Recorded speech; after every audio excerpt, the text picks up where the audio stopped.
Hi, I'm Adrian McDermott, the CTO of Zendesk, and we've been thinking about customer intelligence. We think that by 2025, it'll no longer be about having all the data.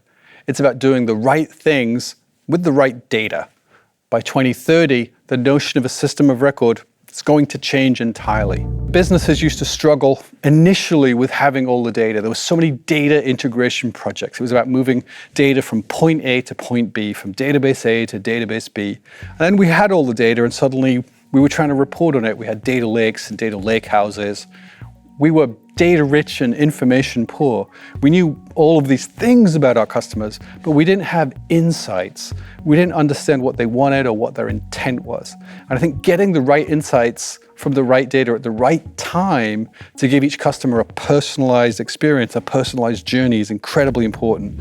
Companies that excel at personalization, they generate 40% more revenue than average players in this area.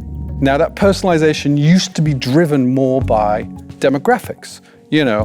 Male, born, in 1948, lives in a castle in the UK, et cetera. But Prince Charles and Ozzy Osbourne are looking for very different outcomes. They have very different intents.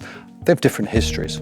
And we have to think about what brought them to this point as we personalize for them. Because what we're trying to do is not build a segment based on demographics. We're trying to build a segment of customers of one person. Each experience can be fully individualized to that individual. Now, eventually, we're going to be constrained there. We talked about having all the right data at the right time, and time is going to be important because I think users by 2030 are really going to want to control how long you have access to their data. That data is going to be ephemeral, right? It's going to be temporary. You're going to have temporary access.